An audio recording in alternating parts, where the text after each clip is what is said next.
You're watching Big Deals by Honorary Associate Professor Mikkel Gudsøe and our special guest in this unique episode. So let's get started and let's deal with it. Hi, Samuel. Mooly, Dinnar. Hey, how you doing? Good to see you. Nice to see you, my friend. Good to see you. Yeah, I wish it was in person, but these days, this is the best we can do. It is the best we can do for now, at least. So how are things right now? Are you in Boston? Yes, I'm just outside Boston, in the town called Lexington, which is very historic. It's where the revolution started 200 and almost 50 years ago. And this is a nice suburb of Boston, and I obviously, these days, there's less commuting into town, not going into town. We're mostly staying home. Okay, so are you at the moment teaching at the MIT or how? I guess the program on negotiation on Harvard Law School that you are teaching the global one. I guess that has been banned during this crisis.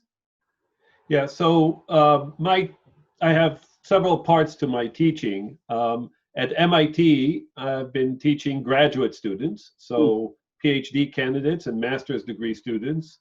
And this semester, I taught a new course I developed that's called Multi-Stakeholder Negotiation for Technical Experts. Oh, interesting. So how to build coalitions, negotiate in groups, manage meetings, etc. And so that's been going on. We've had to transition, obviously, to teaching it online because of the COVID situation. So we started in person and completed the course fully online, and I'll be happy to talk more about that. Oh, excellent. At Harvard, I've been teaching mostly executive students who come to Boston for training, or that and as you know, I've been teaching PON Global, which is a program I helped develop a few years ago, where we take our flagship 3-day course that we teach. I've been teaching here for many years, and executives and lawyers come from all over the world, and we've been teaching it in different locations. So a big part of my work has been traveling around the world and teaching that. So that's how I traveled to Denmark and got my hygge a few years ago, and since then, my wife's been baking Danish rye bread every morning at home, and now during the quarantine, we have a lot of rye bread every morning that is home baked. That is why. That's how you stay healthy, right? Yes. So I've got the healthy rye bread and a good dose of hygge with some good. This is actually Tuscan wine from my teaching in Italy. So I'm adapting to the good places and the good cultures from different locations. Oh, cool. Well, I had the pleasure of meeting you both in London and in Copenhagen through Aarhus University, where we host and collaborate on the PON Global. And it was truly a pleasure. And we were actually set to have Flory over here soon, but the pandemic took the opportunity away, so we're postponing it to 2021. Yes. Yeah. Yeah. So many of my travels, I was supposed to be in Hong Kong last month, in Tel Aviv, and Zurich and London over the next few months, and all of that has been obviously postponed. Yeah. And we're hoping to continue this once things get back to normal, or to the new normal, to continue with this. Yeah. So first of all, thank you very much for joining the Big Deals podcast. First of all, what kind of wine? You said you have Tuscan wine? Yes, this is from Montepulciano, which is where we stayed in Tuscany before we went to teach in Rome. So what I'm having today is not really an expensive wine, but I think it's sort of related to our topic. It's the Yellowtail. Okay. Yeah. So a Yellowtail is I don't know if you know the brand. Yeah. Do you know it? Yeah. Yeah, we get it here too. Yeah. The reason I brought this into my class today is because we are going to talk about your one of your passions and one of your big deals, entrepreneurial negotiation. And because the yellowtail was actually also an Italian family traveling to Australia back from Sicily. They traveled in, I believe it's 1957, they arrived in Australia. And some years after that, they started buying vineyards and opening a winery. But what they realized was that competing with all the other wine brands on the shelf in the supermarket was nearly impossible.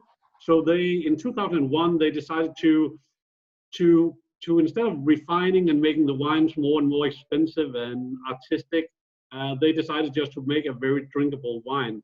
And that's how they positioned themselves as one of the #1 wines, even in America. So they say here, their philosophy is to make great wines for everyone to enjoy. So that is what I'm doing with my great friend. Cheers. Okay, good. Skål. Skål. So before we start talking, Mooly,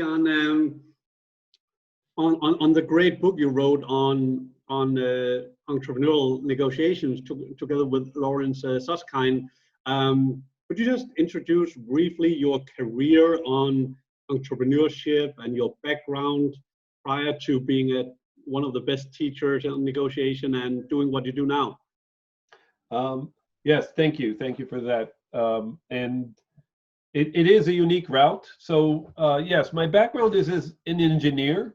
So my degrees are actually in aerospace and computer science. And I did some flying as a pilot and a flight instructor, and I did some flight tests. And over my career have been through 3 aerospace related startups. One was in the early days of composite materials. One was in drones or unmanned aerial systems, and one in cockpit avionics, where we revolutionized the glass cockpits for airplanes. So I spent many years there. Initially, I've always stayed close to the technical, to the engineering, and in a startup, you usually have to wear multiple hats. And I was always the guy doing the negotiations as well, because the engineers are the ones signing these very complex, innovative deals, and later on trying to sell the product, to market it. So I've wore different hats: VP sales, VP marketing, director engineering, president of subsidiary, and the deals got more and more complex, leading to acquisitions and mergers and things like that. I've also been part of other startups as a member or as a consultant or as a board member. And I spent 2 years as a venture capitalist, actually investing in startups and serving on the boards.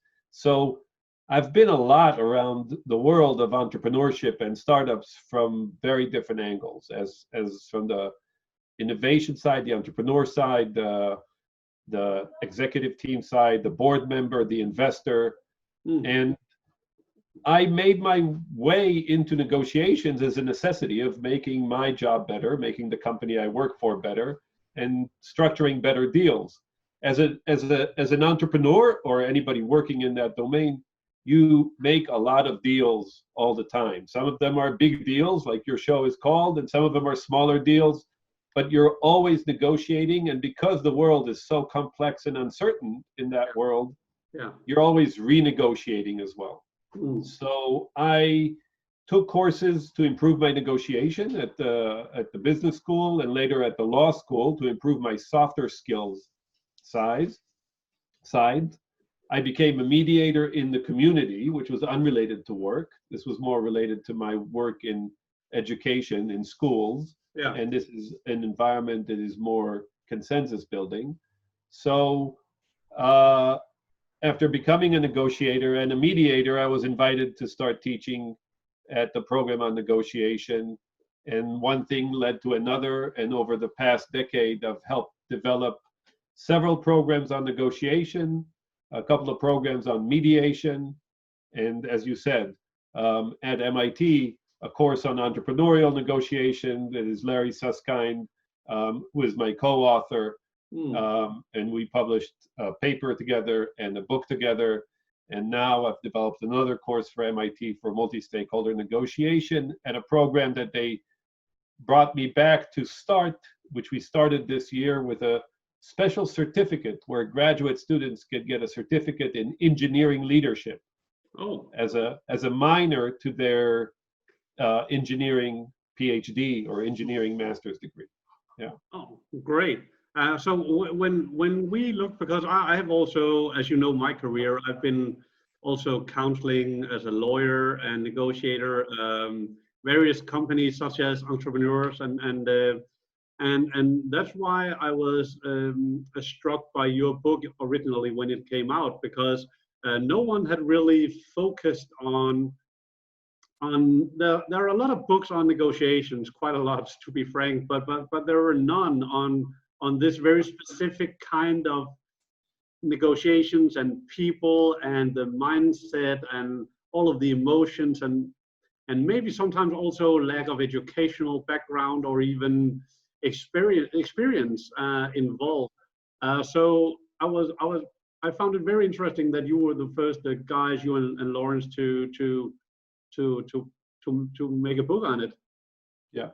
Yeah, it was interesting when we so we both arrived in this because we saw the need within our worlds, right? I was in the startup technology world. Larry is in in urban planning, and through the real estate programs, they have a lot of entrepreneurship related needs. And so we decided to collaborate, and I myself was surprised at how this was not addressed specifically.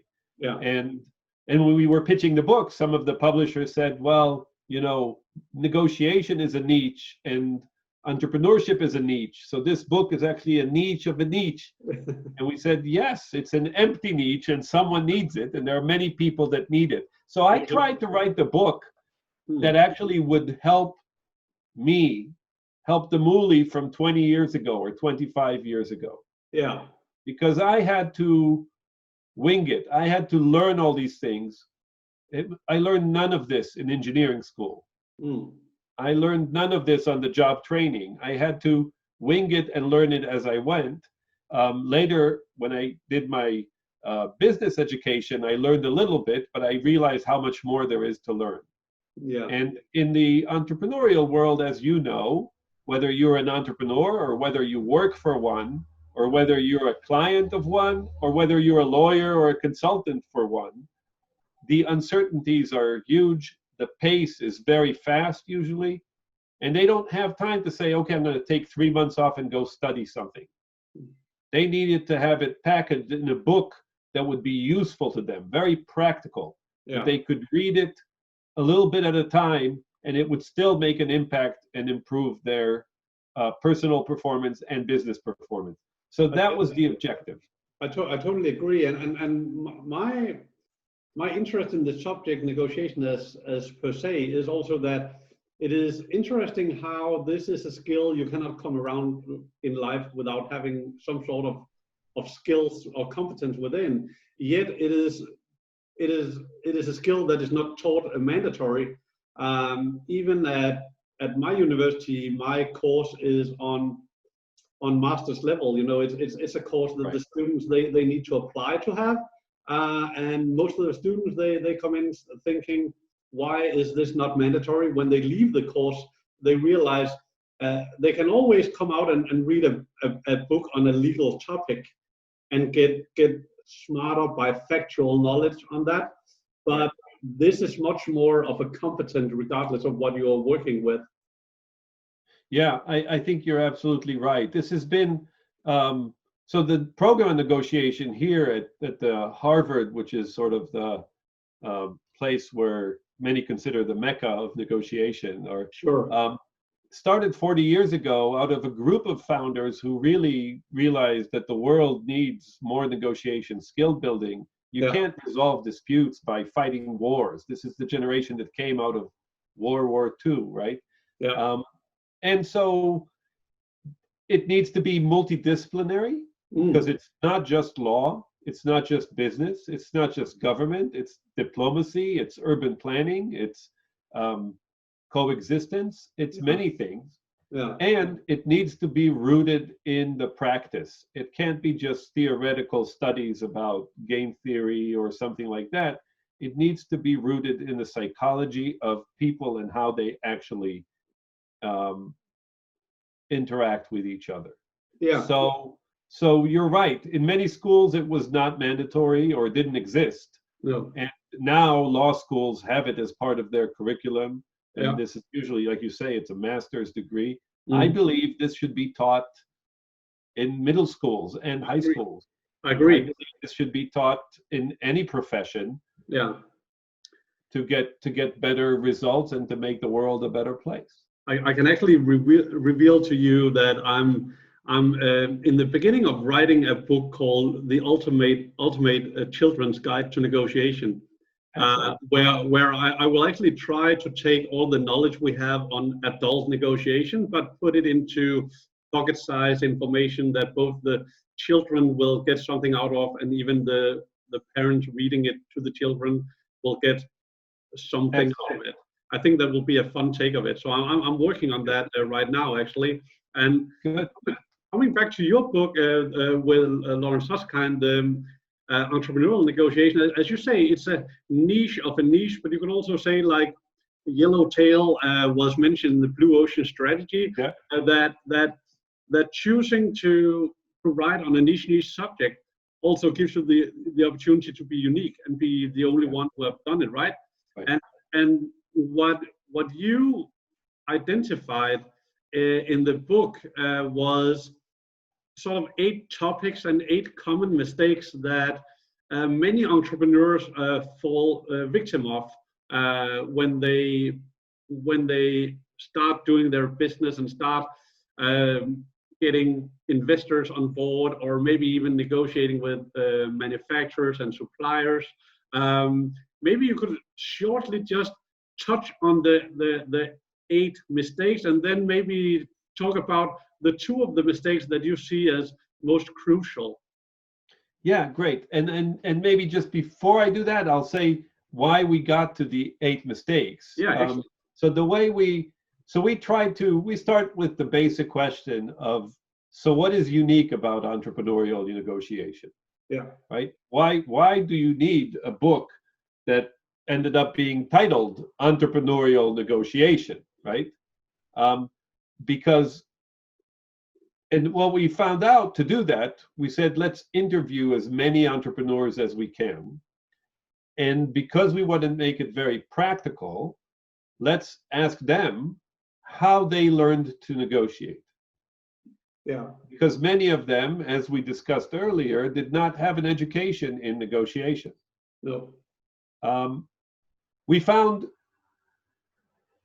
several things, several factors that are unique to the world of negotiation in entrepreneurship. And I can go through them. Yeah. There are 4 main factors. One is there's a lot of uncertainty because you don't know if the product will succeed. You don't know if the company will be there 6 months from now. Yeah. You're trying to recruit people to come work for you before you know if you have money to pay them beyond next month. So a lot of uncertainty at all stages of an entrepreneurship kind of engagement. There's a lot of complexity, a lot of technology, or the deals, the way startups are financed is very complex. Yeah. There's relationships are critical, because if you and I decide to start a company together, it is almost like getting married. Because a few years from now, if one of us wants to leave, who gets the kids? Who gets the company? Yeah. How much do I put in? How much do you put in? What is our share, right? So these relationships are long term. If you invest in my company, whose company is it now? Is it my company, or is it now your company if most of the money came from you? So relationships are really key. And all these things lead to emotions and egos being very present. Yeah. So these were the key factors. And when we asked, how did you learn to overcome them, or how did you learn to negotiate? We got stories of how people learn from their failures, from their mistakes. Yeah. And what took them to make the switch to realize that they have to continue to learn. So we interviewed many entrepreneurs. We're fortunate that in the MIT ecosystem in the Boston area here, we have a lot of entrepreneurs that have been successful and maybe repeat entrepreneurs. So we could get a lot of diversity. We could get male, female, younger, older, different cultures. And then we saw that the mistakes were falling into very typical buckets. And so we ended up structuring the book. We start with a fictional story about two founders getting together. Then we lay the groundwork for what is entrepreneurship and what is negotiation. But then we go through 8 different actual cases of actual entrepreneurs, and we interviewed them on video that correlate to these 8 typical mistakes. And those mistakes are, for example, that entrepreneurs tend to fall into the trap that they're self-centered. So concerned about their own business, their idea, their startup. And they're so used to being told, come pitch to me your idea.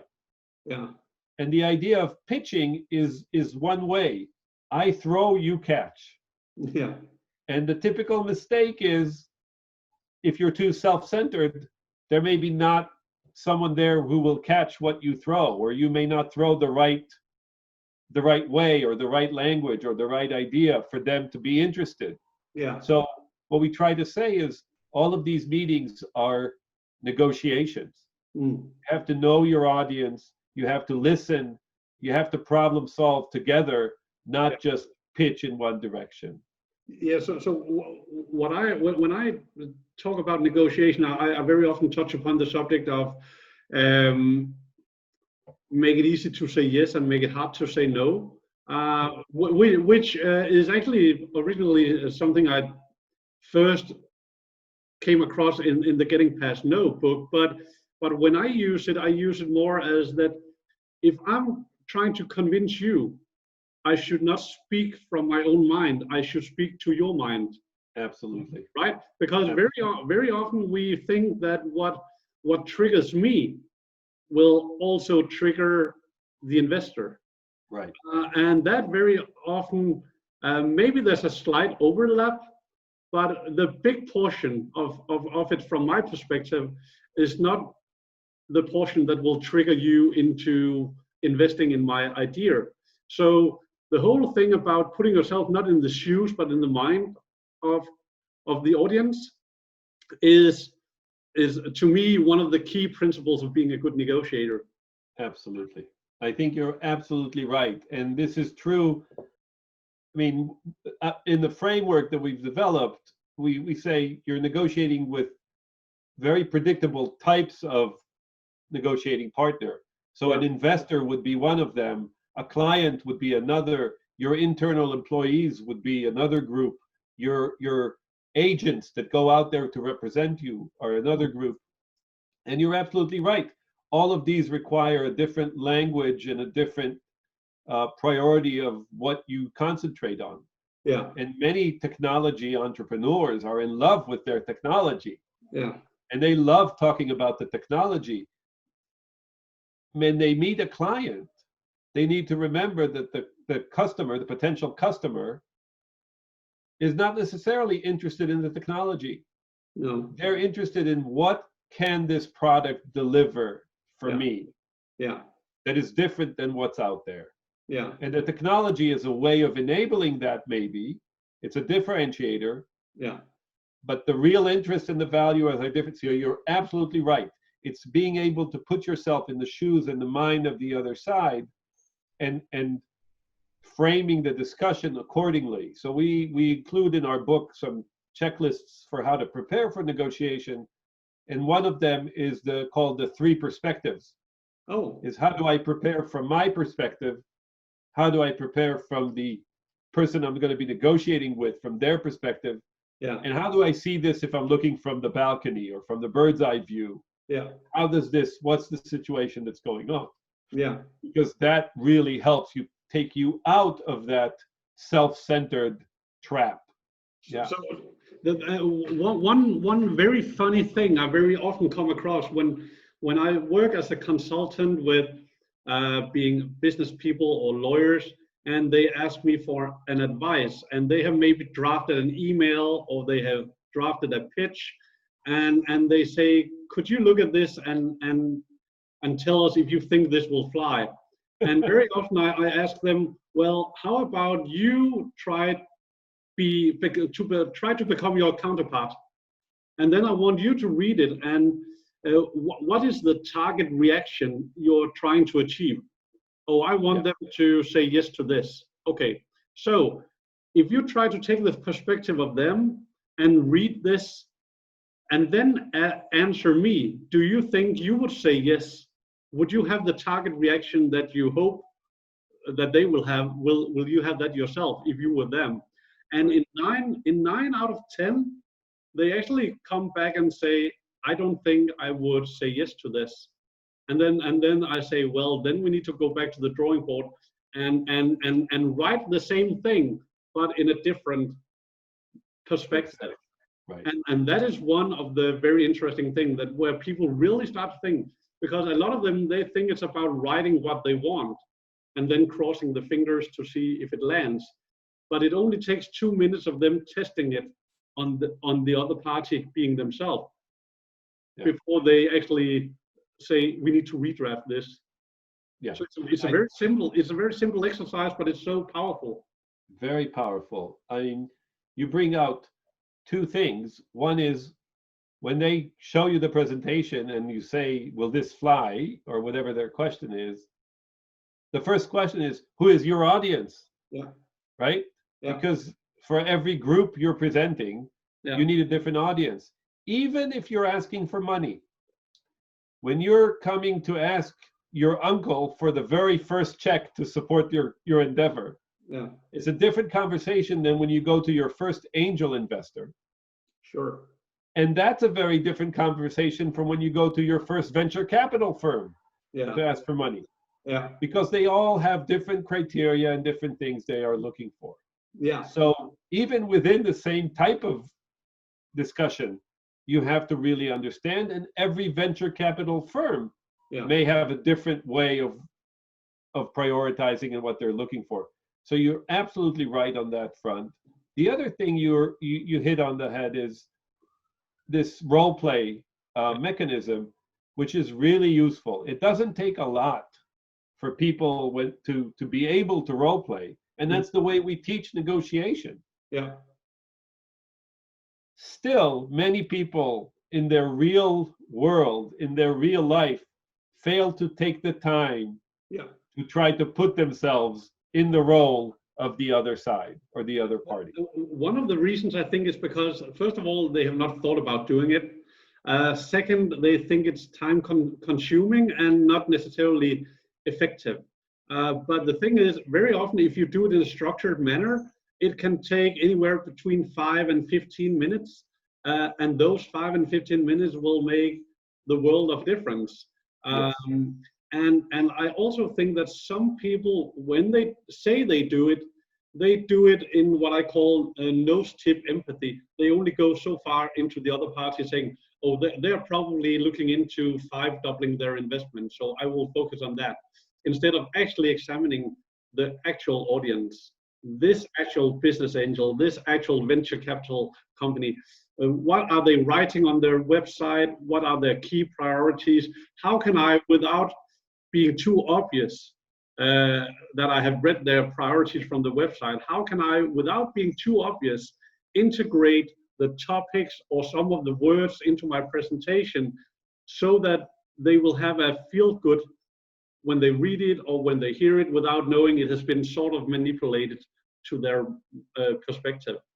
Yeah, and you're right. There's a balance between making it too obvious. Yeah. But also, you don't want to come in saying you didn't read the website at all. Yeah, exactly. Which shows that you don't invest in preparation. Preparation is probably the place that is really, really important to emphasize in negotiation. Having a methodical preparation. And you know, Eisenhower, and there are versions of others who said it, that the planning is everything, the plan is nothing. Yeah. Right? Once you get into the room, you'll find out new information. The discussion may go in a different direction. Yeah. But the fact that you've prepared and planned for all these contingencies or researched the data will then help you adapt and build the alignment and the affiliation that you need early in the negotiation, and allow you to get to the creativity and the brainstorming and the problem solving that is required in order to reach agreement. I always say that one thing is to build your plan, and if you at the same time really highlight your interests, you will then have the flexibility to deviate from your plan and still keep your interest sort of going along with the new route you're taking in the negotiation. Whereas if you're very little prepared, you tend to get so afraid of losing sight of your original plan that you stick to the original plan, even though it doesn't fit into the realm of the negotiation at hand, right? Yeah. And this is somehow related to this other mistake that we have, which says that entrepreneurs many times rely too heavily on their intuition. Yes. They say, I don't need to prepare. I've been successful at what I've done until now. I don't need to train. I don't need to read. I don't need to go study. I'll be okay. The challenge is in a fast-changing world, and we are all in a fast-changing world, but in entrepreneurship, it's usually a fast-changing world. You need to be adaptable. You need to be adaptive, to adapt yourself to the changing situations, but you also need to be constantly learning, constantly self-reflecting and improving. You need to get into what we call the entrepreneurial negotiation learning loop, where you prepare, you increase your awareness at the table so that you can detect things as they're happening and respond accordingly. You can detect you're about to make a mistake and respond accordingly. You can detect that the other side is about to make a mistake, and you can respond accordingly to avoid them taking you to a place that would be bad for both of you. And the important piece is then reflecting afterwards. What worked well? What would you do differently? How are you going to treat the next time you negotiate with this person? And what did you learn about yourself, about the way you negotiate? How can you get better? And you will have several times to try things out. You will have times to learn. But if you get too rigid in your ways and you think what helped you when you were small is going to help you when you are a medium size, you're bound to fail, because the clients are different, the customers are different, the employees behave differently, the investors behave differently. So even throughout the life cycle of a startup, you're becoming a different company, and you need to become a different negotiator. And as you grow, you're starting to have more people negotiate on your behalf. And that's an art form in itself. So when we look at I just want to mention the 8 mistakes, just the headline, so that people get an idea of it, so that they can look more in depth into the book. And also what I like about the book is all the video material you have that is supporting the book from a practical point of view. It is real life negotiators and real life entrepreneurs that has contributed to the book. So the 8 mistakes is something about that the entrepreneurs, they deny their emotions, and then they rely too heavy on the intuition, as you said, and they also have they think they need to hackle over everything, and they work alone, and they are too quick to compromise because they just want to get things done, right? And then what I have experienced myself on some of the entrepreneurs that I have either counseled or worked with is this idea of them wanting to have a success now, or wanting to win the negotiation. And also, I think it comes back to I don't need to prepare, but some of them tend to be very overconfident in their own capabilities, being almost thinking that they are omnipotent. And then, of course, you have the 8th one is the self-centeredness. So which of the 8 ones do you think are the biggest inhibitor for an entrepreneur in trying to get people, let's say business angels, on board? So it's good for you to narrow the question, because I think what we've seen is these 8 mistakes are different between different entrepreneurs. There's a great diversity in entrepreneurs, and there's also a great diversity in the type of deals and situations they find themselves in. Yeah. So it's rare that you get all these mistakes. Although many of the entrepreneurs, once we've got the book out, they said, "Oh, I've done all of these many times." Yeah. But it depends on the culture. So each of us is rooted in our own culture. Yeah. The landscape of our childhood affects how we negotiate, the culture we are within, the corporate culture we are working in. Yeah. All of these things, our ethics, our values, all affect the way we negotiate. So, for example, in the example you mentioned, too quick to compromise as one of the mistakes. I found that many of the scientists, academics who then become entrepreneurs. So you have a doctor who spent most of her life in academia, and then she came across this great medical device or biotech or whatever invention or innovation, and she founded a company around it. Yeah. She found it difficult to actually be assertive in trying to claim value for herself. Yeah. As a scientist, she was brought up to think there is always a fair value for something, and you should just behave according to that. You go to the shop, they tell you what the price is, that must be a fair price, you pay it. You don't haggle, you don't ask for a discount.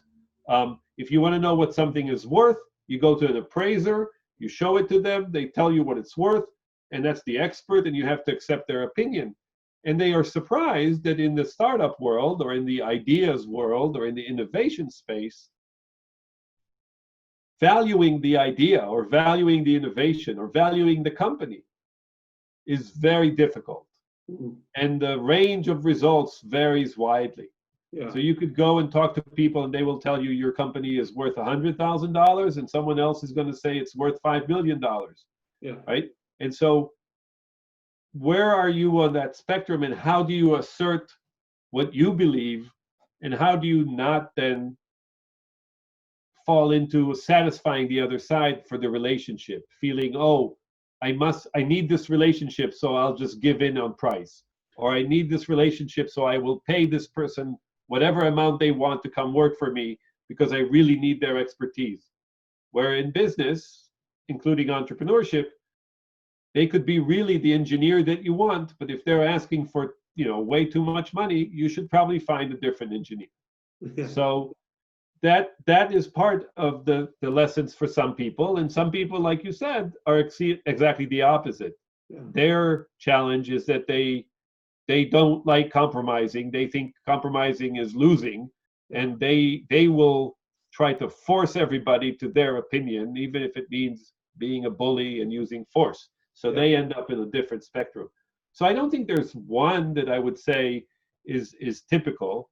I think the successful entrepreneurs are ones that have overcome the tendency of trusting their intuition, have overcome their tendency to say this is just business, let's keep emotions out of it, because you cannot keep emotions out of it. Emotions are part of negotiation. Yeah.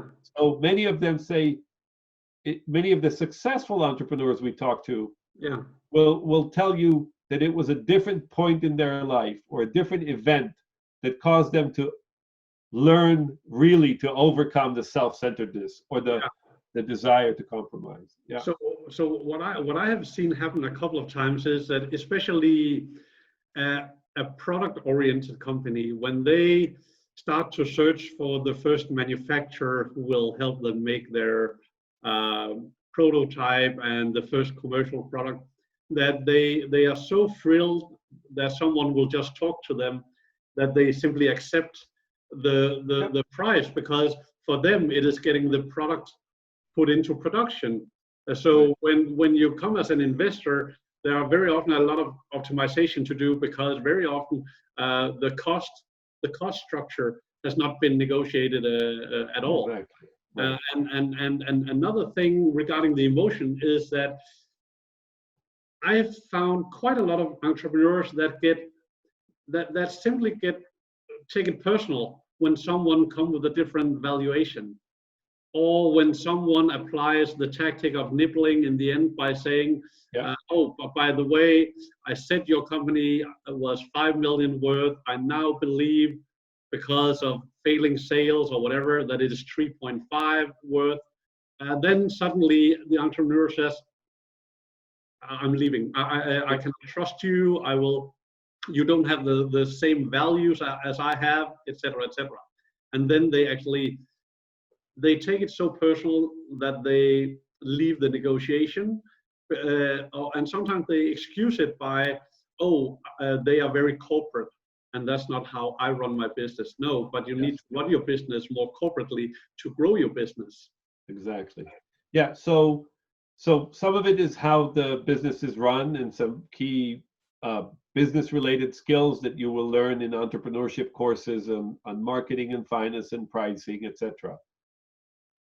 The real value of negotiation comes into the emotional level and the process aspects of negotiation. The research has shown over the years, there's been a lot of research, and we have confirmed it, that there is a way to negotiate better. There are different processes that get to better results and get to better relationships and overcome the emotions. And one of the things you need to also be doing is negotiating your process and negotiating your norms of what's going to happen, and expect some of these expected surprises. Yeah, you are absolutely right. VCs will come back and they will say, well, I was talking to you about $5 million valuation for 4 months, but I brought it up at the partnership meeting, and although I think it's worth 5, the partner says it's worth 3.5.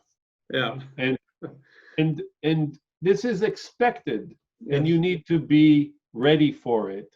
Yeah. And you may need to be able to walk away, or you may need to say, okay, so if you're changing the valuation, let me come and propose that we change this in order to make it work, right? But you need to get past the emotions, through the emotions, get back to joint problem solving and find the interests of both sides and reach a deal that is better than walking away. Because any deal in negotiation needs to be better than both sides' walk away option. So it's almost like when you're a child and you're an adult and you play chess with a child and they are about to lose, they kick away all the king and the queen and stuff like that. And then when you grow up, you can see it's just a game. You don't need to get angry or emotional when someone makes a move on you. But somehow it seems as entrepreneurs, they go into childhood when they get into negotiation about their own business. The stakes are really high in entrepreneurship, as we said earlier. It's your baby, it's your idea, it's your company, it's your reputation and word on the line. And it becomes the stakes increase the stress, and when we find ourselves in situations of high stress, yes, we fall back on some of our more primal or early instincts. And that's the way emotions and egos get in our way. Absolutely. So from a practical point of view, you talked about your career as an entrepreneur and being involved in various companies. Without giving away the entrepreneur or the company involved, but what has been your worst experience, or where you think that a mistake had the greatest negative impact? There are plenty. So I've made my share of mistakes along the way. I've let my emotions and ego get in the way. I knew something was not right in some things early and stayed quiet until it was too late to repair the trust or in the relationship. And yes, I've worked with many entrepreneurs or people in the entrepreneurial setting that they did not clarify for themselves what their real interests are. And I'm thinking of one entrepreneur who had a very successful company and was in the process of trying to sell it. And every time an offer came, he changed the valuation, he changed the conditions, he made things difficult. Yeah. And it took a while to realize they're not really interested in selling. No. They like their way of life as an entrepreneur, and they are afraid of changing that. So that's a discussion that no one was able to have ahead of time. So some of these things are negotiations with oneself in finding out the true interests, which also change over time. Yeah. And after 5 years of telling everybody what your interests are, sometimes it's hard to realize that, wait a minute, my life has changed, the world has changed, my interests may be different now. Yeah. And many entrepreneurs who found companies are not the ones that end up leading them through the second round of financing. The great majority of them aren't, actually. And very, very few are able to lead them past the third round or fourth round, or to become the exceptions that everybody sees in the world of the Steve Jobs or the Bill Gates. And even Steve Jobs at some point was fired, right? So being realistic and having mentors, having friends, having coaches, reading, taking some training, all of this will help you calibrate and avoid that. But I can think of many such examples. And I will highly recommend, when I talk to entrepreneurs and actually also business angels and counsels, like lawyers or accountants or something like that, those professions that are involved in M&A processes, they should actually dig into negotiation as a competence, and they could start by reading a book like this, because I think it will also help business angels to also adapt their mind to the mind of an entrepreneur, and not in order to let the entrepreneur go rogue, but in order to try to see where they're coming from, instead of only the entrepreneur trying to change their mindset. So I think it's a sort of a well-rounded book for both parties, but also all the advisors involved. Yeah, and thank you. And that's a lot of the feedback we've been getting from a lot of professional services or investors and people that work in startups who look at their boss and say, I want to be an entrepreneur one day. Students, and I'll just transition that into today's world, because before we close here, we have to acknowledge that the world itself has really changed now with the coronavirus worldwide. And there's a greater need for entrepreneurship and for innovation to get us through to whatever the new world is going to be like. Yeah. And there is a growing, there's a danger of a growing disconnect between different people, like you said, the investors and the entrepreneurs. So, some investors are scrambling now because their world is upside down, but many investors are secure in their jobs, and they have, they just say, well, we'll invest less this year, but next year is going to be okay. But the people they're meeting across the table are at the end of their rope as far as being able to provide for their families or for their employees. And the challenges are really tough. Markets have really changed. We've been through some setbacks in the world post 9/11 or post the 2008 financial crisis. So I know collaboration and innovation will be forces that get us out of it. Yeah. This is on a magnitude we haven't seen before. Yet still, people need to be able to realize that collaboration, putting yourselves in the shoes of the other, aligning the interests, and being innovative and entrepreneurial at how you create value is what's going to be able to get us out of this. Yeah, and just because we're about to wrap up, how do you think all this Zoom calls, Skype calls, Microsoft Teams calls, whatever, that has been highly increased during this pandemic. How have you experienced on your own mind and body the pros and the cons? Yeah, I think it's an excellent question, and the one that I've been thinking about a lot. Because I had to transition my multi-stakeholder negotiation from in-person groups in a room that build coalitions and go out to the hallway to Zoom meetings with breakout rooms, Slack conversations on the side, and joined Google Docs for joint docs. So we had to make that transition. Yeah. And in parallel, in the business world, or even the way you and I are talking, everybody's had to transition to online. I found a few things, and I've spent a lot of time providing training to other professors and negotiators to try to do this. One is it's easier to get more meetings directly with your existing customers and relationships and collaborators. Yeah. The meetings need to be shorter. Yeah.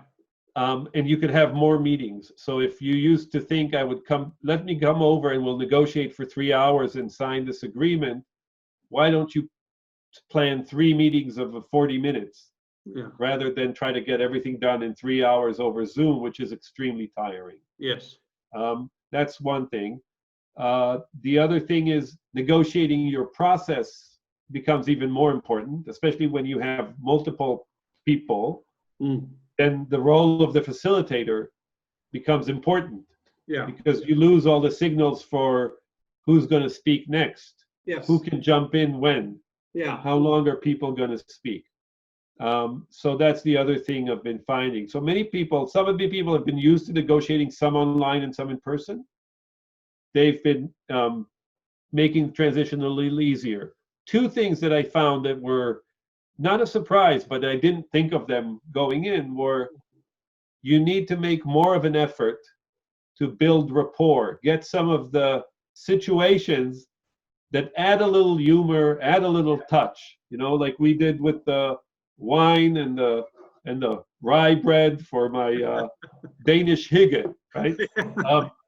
You need to be a little more proactive in doing that, because we don't have the walking to the elevator together, the taking a break and getting a cup of coffee together.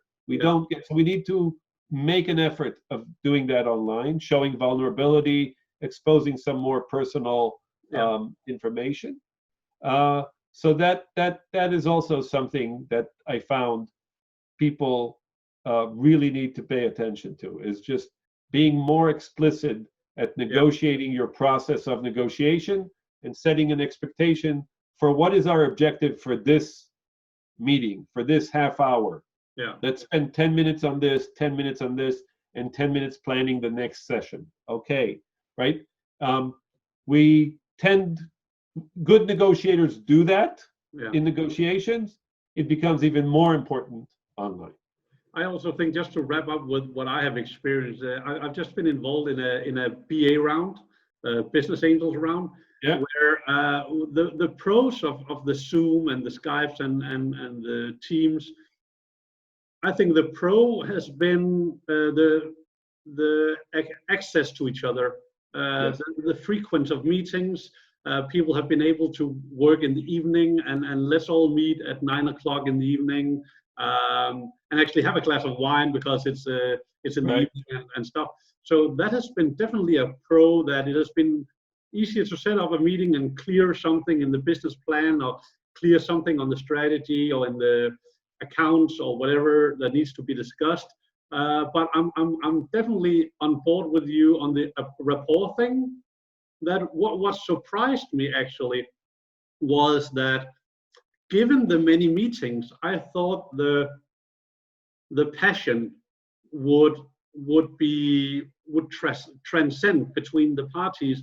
But the VA round, actually, one of the cons was that it turned out that the company seeking the business angels ended up not feeling the business angels, not feeling that they were on the same mindset or having the heart into the business, because of trying to structure the meetings, it became very corporate.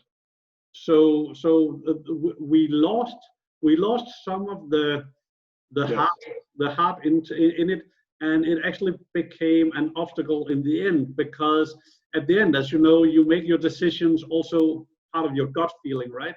Yes. And then and I actually believe that there was passion, there was heart, but it just didn't come through the screen, so it didn't become heartfelt, and thereby it became an obstacle. Absolutely. Yeah. And that is the reason I think it's a great example why I think you need to pay attention to it. You need to devote time to it. You need to, if you have a large group meeting, schedule one-on-ones. Yeah. And beware of the fact that you may be having more meetings and talking more frequently to your existing network. Yeah. But you are probably meeting a lot less new people. Yeah. And that also requires an effort, because we have lost a lot of the situations where we bump into people, get introduced to people. So you need to be conscious of that and try to make those efforts as well. Yeah. Excellent. Well, thank you, Mooly. I will not take more of your precious time. I know you still have work to do today. For me, it's 8:30 in the evening, so I can have more wine and maybe watch a movie or Tiger King or whatever on Netflix. So I will get you off the hook, but I will just finalize by saying that maybe we should promise each other that we should try to see if I can get myself to Boston in 21 maybe, and then we can catch up. Yes, I would love that. And if your audience wants more details, entrepreneurialnegotiation.com is the website. As you said, there are more resources there. The videos are there. Yeah. And I'll be happy to be back in Denmark hopefully soon. Yeah. Whether it's Aarhus or Copenhagen or anywhere else. I will serve you rye bread until you drop. Cheers, my friend, and have skål, and have a good one. And thank you for joining. Thank you. Take care. Bye. Bye. You've been watching Big Deals by Mikkel Gudsøe. It has been a great pleasure and, as always, a big deal for us.